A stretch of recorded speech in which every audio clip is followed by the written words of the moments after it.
Muy buen día para todos. Mi nombre es José Vivas y el día de hoy les voy a hablar de las patologías de las funciones ejecutivas. Para hablar de estas patologías es necesario primero abordar precisamente las funciones ejecutivas y hacer una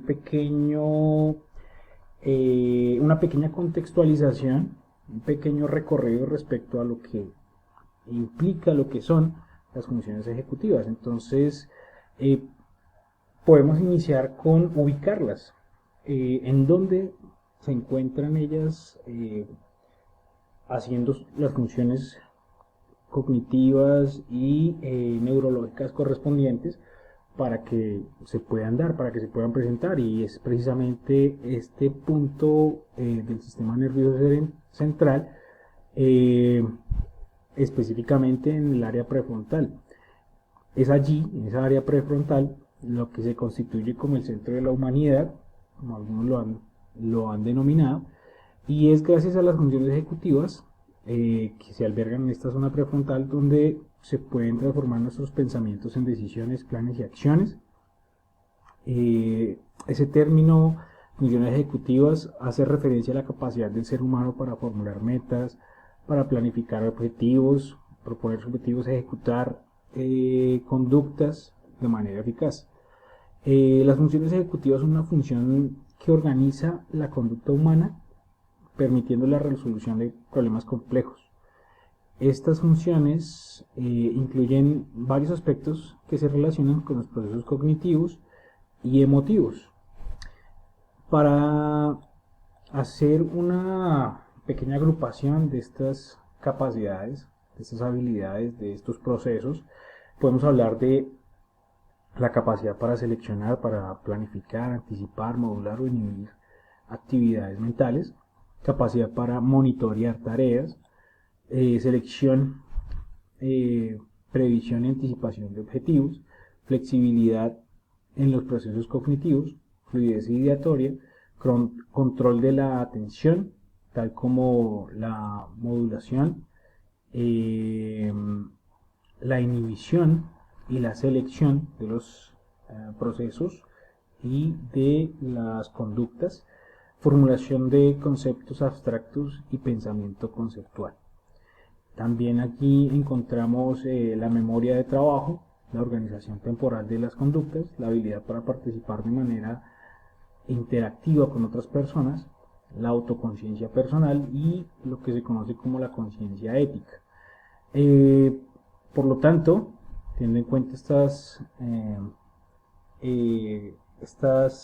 capacidades, estas habilidades, podemos decir que las funciones ejecutivas son responsables directas o indirectas de todas las funciones que realiza el lóbulo frontal, ya que supervisan y coordinan las actividades relacionadas con la inteligencia, la atención, la memoria, el lenguaje, la flexibilidad mental, el control motor y la regulación de la conducta emocional. Así entonces, podemos también concluir en esta parte o hasta este punto que estas funciones ejecutivas van direccionadas hacia esas capacidades, hacia esas habilidades, hacia la inteligencia, hacia la atención, la memoria, el lenguaje, la flexibilidad mental, el control motor y la regulación de la conducta emocional, que es la forma como se manifiesta. Ahora sí, podemos empezar a hablar de sus patologías. Entonces, estas patologías o esa patología se conoce con el nombre de síndrome disejecutivo. En ese síndrome, en ese grupo de síntomas, es donde vamos a encontrar las posibles patologías que se pueden presentar al respecto de las funciones ejecutivas.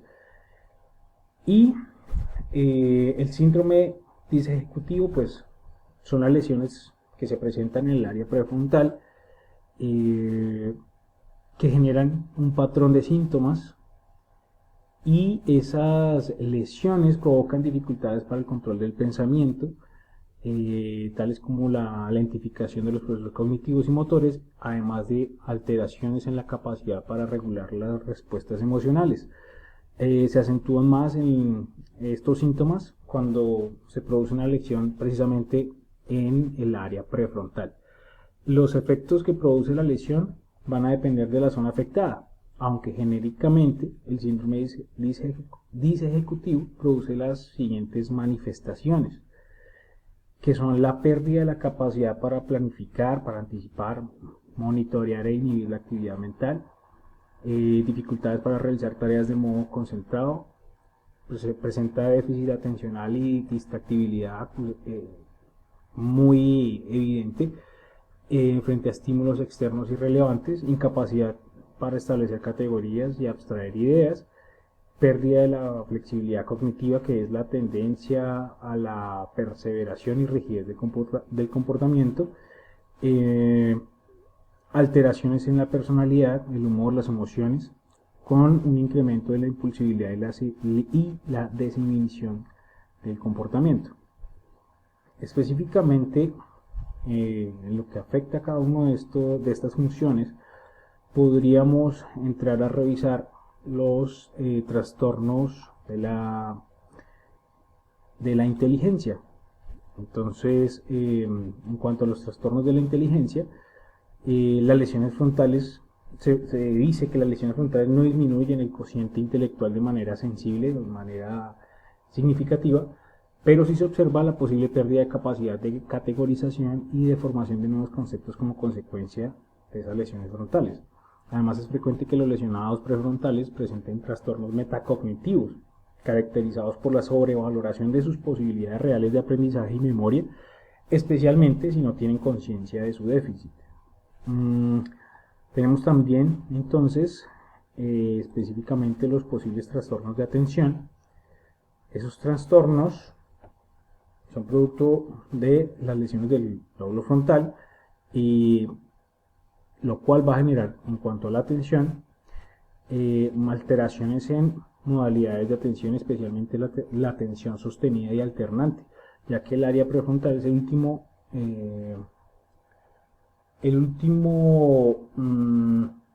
conjunto del sistema nervioso central que resulta ser responsable de concentrar el foco atencional hacia objetivos concretos. En cuanto a la memoria, podemos encontrar trastornos que se manifiestan posteriores a lesiones frontales, y esos trastornos, esas lesiones, no suelen producir amnesia, pero sí parecen afectar la memoria específica, tal como es el caso de amnesia del contexto, que es la incapacidad para recordar cuál fue el contexto donde se aprendió algo. También se van a presentar alteraciones del recuerdo secuencial temporal de los acontecimientos. Es posible el recuerdo de los acontecimientos, pero alterando la secuencia temporal de los mismos.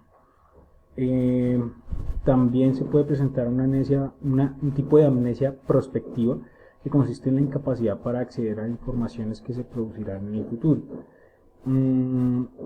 También se va a ver una afectación, unas alteraciones en la memoria de trabajo, que es la memoria operativa, definida como el conjunto de procesos que nos permiten el almacenamiento y manipulación temporal de la información para la realización de tareas cognitivas complejas y posterior aprendizaje, mediante la asociación de conocimientos e información. Algunas lesiones prefrontales producen incapacidad para realizar varias tareas cognitivas o atencionales de modo simultáneo, ya que se encuentra comprometida la capacidad de aprendizaje asociativo. En cuanto al lenguaje también se pueden presentar trastornos, tales como el empobrecimiento del lenguaje, que en casos extremos llega al mutismo, mientras que en otros casos se caracteriza por la reducción de la expresión verbal. También se puede encontrar la disminución de la fluidez verbal, la reducción de la fluidez verbal alternante por categorías semánticas. También, en cuanto a los trastornos del lenguaje, podemos encontrar incapacidad para entender el significado de los refranes o de textos de mayor complejidad. En cuanto a la perseveración, que es la flexibilidad mental, que también se conoce como la flexibilidad mental, que es la persistencia de la misma respuesta a pesar de que el estímulo cambie. Las lesiones prefrontales y especialmente las dorsolaterales con frecuencia producen rigidez y pérdida de flexibilidad mental. Entonces la perseveración indirectamente provoca fracaso en los procesos de razonamiento, ya que no permite utilizar estrategias flexibles para la resolución de problemas. En cuanto a los trastornos motores, podemos decir que las lesiones de la corteza premotora y del área prefrontal pueden producir diversas modalidades de apraxias. Recordemos que las apraxias son el trastorno del cerebro y del sistema nervioso en el cual una persona es incapaz de llevar a cabo tareas o movimientos cuando se le solicita que los haga. Entonces podemos pasar ahora a hablar de los trastornos emocionales y de personalidad. Para ello podemos decir que es muy variado y se puede agrupar en dos grandes patologías, que pueden ser los trastornos pseudopsicopáticos y los trastornos pseudodepresivos. En cuanto a los trastornos pseudopsicopáticos, estos están causados por lesiones en la zona orbitaria anterior, siendo característico en estos casos el incremento de la agresividad, la impulsividad, el comportamiento social poco adaptado y la pérdida de principios éticos, que se conoce como el síndrome anético. Los trastornos pseudodepresivos están causados por lesiones del área cingulada anterior y con menor frecuencia por lesiones dorsolaterales. La sintomatología aparente pues es depresiva con apatía, hiposexualidad, hipoactividad, pérdida de iniciativa y desinterés hacia el entorno. Sin embargo, a diferencia de los sujetos depresivos, los pacientes con pseudodepresión frontal, curiosamente, no muestran tristeza real ni sentimientos de culpabilidad o ideas suicidas, existiendo además en algunos casos signos de placer emocional a pesar de la situación. Bueno, las características, esto en general, las características específicas de este síndrome, el síndrome disejecutivo, pueden variar de acuerdo a la localización precisa del daño y su extensión. En general hay tres subtipos principales de síndrome prefrontal, según la ubicación del daño. Y estos pueden ser el síndrome orbitofrontal, que es el que está asociado con conductas de desinhibición, impertinencia, irritabilidad, la habilidad emocional, falta de tacto, distracción y desinterés por los sucesos actuales. Está también el síndrome frontal mesial, y es aquí donde vamos a encontrar lesiones bilaterales graves en el área frontal media, que produce mutismo akinético, es decir, que el individuo está despierto y posee autoconciencia, pero no inicia ningún tipo de conducta, ni lo mueve alguna motivación. Tampoco reacciona en términos emocionales, aun con estímulos dolorosos, y se muestra completamente indiferente. Y por último estaría el síndrome dorsolateral, que es allí donde podemos encontrar la incapacidad de organizar una respuesta comportamental cuando hay una lesión allí, en esta ubicación, y esa incapacidad se da frente a la presencia de estímulos nuevos o complejos. Los síntomas siguen siendo todo un proceso e incluye una capacidad de alternar las conductas, utilizar estrategias apropiadas y organizar la información para adaptarse a los cambios ambientales.